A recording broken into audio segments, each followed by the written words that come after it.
자, 오늘 할 내용은요.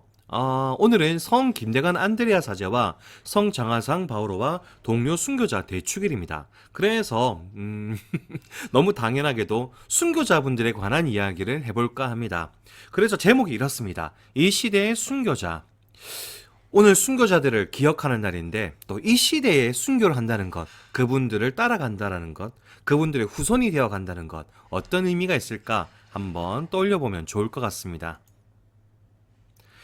먼저 복음을 또 읽어봐야 되겠죠. 오늘 복음은 루카복음 9장 23절에서 26절까지의 말씀이고, 그리고 땡땡땡 찾으셔야 됩니다. 정녕 자기 땡땡을 구하려는 사람은 땡땡을 잃을 것이고, 나 때문에 자기 땡땡을 잃는 사람은 땡땡을 구할 것이다 라는 거 한번 찾아보면서 같이 읽어보면 좋을 것 같습니다. 루카복음의 말씀입니다. 그때 예수님께서 모든 사람에게 말씀하셨다. 누구든지 내 뒤를 따라오려면 자신을 버리고 날마다 제 십자가를 지고 나를 따라야 한다. 정녕 자기 목숨을 구하려는 사람은 목숨을 잃을 것이고, 나 때문에 자기 목숨을 잃는 그 사람은 목숨을 구할 것이다. 사람이 온 세상을 얻고도 자기 자신을 잃거나 해치게 되면 무슨 소용이 있느냐? 누구든지 나와 내 말을 부끄럽게 여기면 사람의 아들도 자기의 영광과 아버지와 거룩한 천사들의 영광에 쌓여올 때 그를 부끄럽게 여길 것이다. 주님의 말씀입니다. 그리스도님 찬미합니다. 자, 쭉 읽어봤는데 땡땡 찾으셨습니까? 정녕 자기 땡땡을 구하는 사람은 땡땡을 잃을 것이고, 나 때문에 자기 땡땡을 잃는 사람은 땡땡을 구할 것이다. 자, 땡땡이 뭘까요? 땡땡은 이겁니다. 정녕 자기 목숨을 구하려는 사람은 목숨을 잃을 것이고, 나 때문에 자기 목숨을 잃는 그 사람은 목숨을 구할 것이다. 참 멋있고도 비장한 말씀이죠. 오늘이 또 순교자 축일이다 보니까 말씀이 상당히 비장합니다.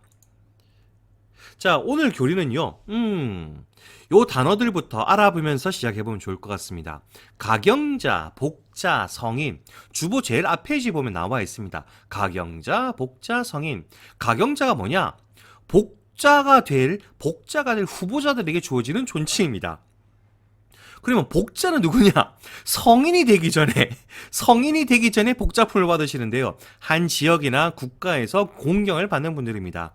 성인은요, 이제 하나님 나라에서 영원한 생명을 누리는 분들인데, 온 교회가, 전 세계가 공경하고 또 이 성인의 이름으로 세례명을 지을 수 있는 것. 이것이 성인이죠. 이걸 보면은, 이렇게 딱 떠오릅니다. 가경자보다 복자가 높고, 복자보다 성인이 높은 거 아닙니까?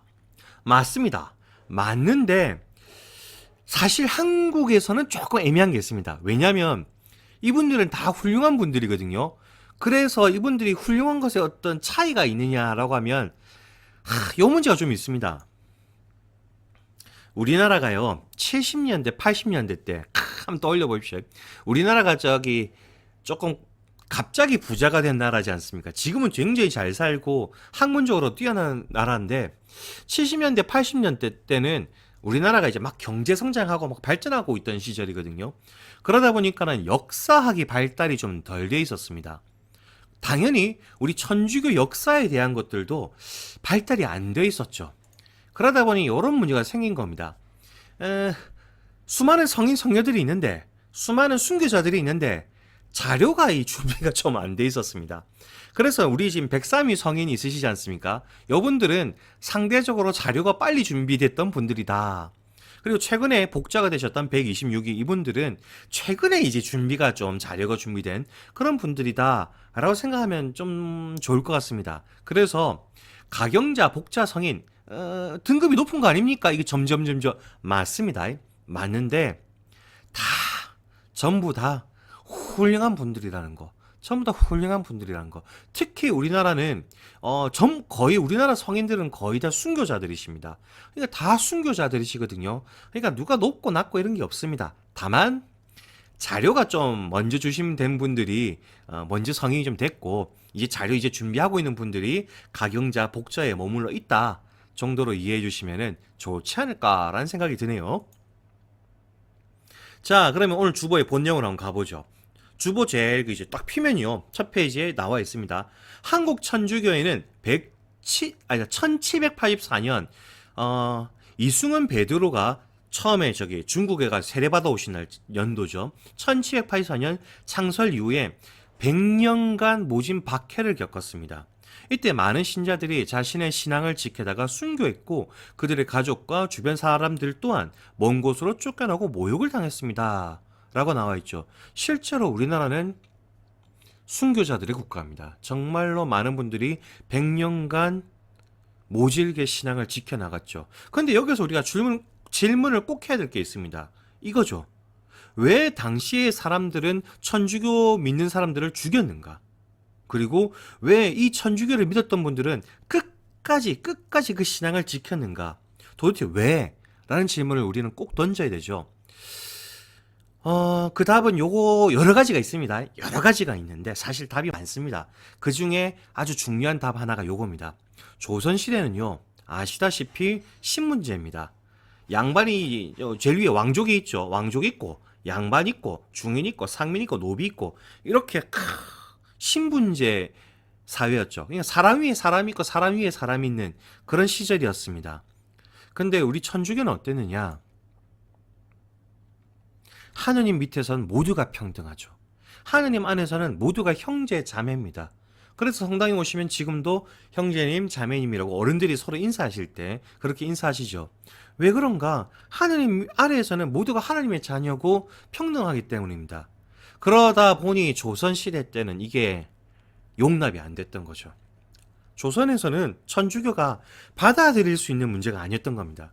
그래서 조선시대 때 수많은 사람들이 죽어라.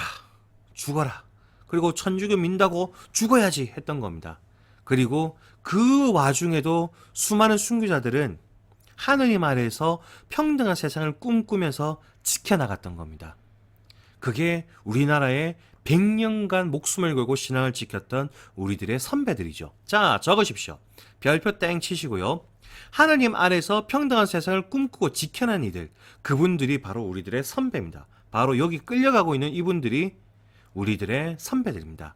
별표 치시고 적으시면 좋겠습니다. 이분들은 평등한 세상을 꿈꾸면서 목숨을 걸었던 분들이죠. 그러다 보니 이제 오늘은 이분들을 기억하는 날이다 보니까 독서도 복음도 이제 이 순교자 분들에 관한 이야기들이 쭉 나와 있습니다. 일단 복음만 딱 보면요, 우리에게 순교의 자세에 대해서 말해줍니다. 오늘 복음은요. 그러면서 이 말씀 또 나오네요. 나 때문에 자기 목숨을 잃는 그 사람은 목숨을 구할 것이다. 비장하고 정말로 순교자를 대표할 수 있는 그런 말씀이죠. 그러면서 오늘 주보에 이렇게 나와 있습니다. 순교 성인들의 정신을 이어받은 우리는, 그분들의 후손인 우리들은 수많은 순교자들이 오직 하나님만을 믿고 이들 말과 행동으로 증언했듯이 우리도 가까운 가족과 친구들에게 예수님을 증언할 수 있도록 필요한 힘과 용기를 창해보도록 합시다. 라고 이제 나와 있습니다. 줄을 쭉 끄시면 되겠는데 고민을 좀 해봐야 됩니다. 왜냐면요, 이분들의 순교는 하나님을 믿으면 죽던 시절이었거든요. 그러니까 너 천주교 하나님 믿어? 그럼 너 죽어야지. 그렇게 순교하셨던 겁니다. 그런데 오늘날 우리는요, 예수님 믿는다고 안 죽습니다. 성당 온다고 여러분 안 죽습니다. 그럼 도대체 오늘날 순교자들 후손인 우리들은 어떻게 해야 될까요? 그분들의 후손인데, 그분들을 본받아 가겠다고 하는 우리들인데 어찌하면 좋을까? 그 힌트가 오늘 주보 끝에 좀 나와 있습니다. 오늘 주보에요, 말씀 실천하기라고 해서 이렇게 나와 있네요. 우리는 순교자들처럼 피를 흘려서 신앙을 증거할 수는 없지만 하고 싶은 것을 절제하고 하기 싫은 것은 사랑으로 실천하면서 그리스도인이라는 것을 고백할 수 있어요. 그렇죠? 우리는 이제 죽을 일은 없습니다. 죽을 일은 없지만 이 세상 속에서 하나님의 뜻대로 사랑도 하고 절제도 하면서 살아가는 것, 그것이 순교가 아니냐라고 나와 있는 거죠. 그러면서 나와 있습니다. 집에서도 밖에서도 성호금과 식사 전후 기도를 성실하게 바쳐요. 친구들 바치십니까? 조금 부끄러워서 못 바치는 친구들이 있을 텐데 바치셨으면 좋겠습니다. 실제로 여러분들이 밖에서 성호경 끊는다고 해서 여러분들에게 뭐라는 사람들 아무도 없습니다. 여러분 앞에 있는 그 식사, 그 감사한 식사 때 주님 감사합니다 하면서 성호경 끊는다고 해서 여러분들 절대로 이상한 일 안 생깁니다. 그러니까 당당하게 주님 감사합니다 하면서 식사하셨으면 좋겠습니다. 그리고 음식을 남기고 싶을 때, 게임을 더 하고 싶을 때, 물론 음식을 남길 수도 있습니다. 그리고 게임 하는 게 크게 나쁜 것도 아니죠. 하지만, 음식은 정말로 하나님이 주신 선물인데, 남기면 좀 그렇잖아요. 그리고 게임 하면 괜찮죠. 나쁜 것도 아닙니다. 하지만 게임 말고 좋은 일도 많죠. 게임만 하면 좀 곤란하죠. 그러니 게임을 조금 줄이고 좋은 일을 더 많이 하는 건 아마 하나님이 좋아하시는 일일 겁니다. 그래서 이런 것도 한번 절제해 보시면 좋을 것 같고, 그리고 신부님은 이걸 더 많이 강조하고 싶습니다. 물, 전기, 일회용품을 사용할 때 하나님이 만든 세상이 있거든요. 편하죠. 물, 전기, 일회용품 쓰는 거 편합니다. 막 낭비하면서 쓰는 게 편한데, 그래도 자연을 생각하면서, 힘들어하는 자연을 생각하면서 하느님 만드신 이 아름다운 세상을 떠올리면서 절제해 볼 수 있는 그런 우리 친구들이 되었으면 좋겠습니다. 오늘날 우리는 목숨을 걸고 하느님 인도하고 죽는 그런 시절은 아닙니다. 하지만 이 생활 속에서, 이 삶 속에서, 이 현대에서 우리가 절제하고 사랑할 일이 많이 있는 것 같습니다. 부디 순교자들의 후손답게 하나님 말씀 잘 따라가면서 사랑 많이 하시고 꼭 절제될 것은 좀 절제하면서 잘 지냈으면 좋겠습니다. 그럼 친구들 다음 주까지 안녕.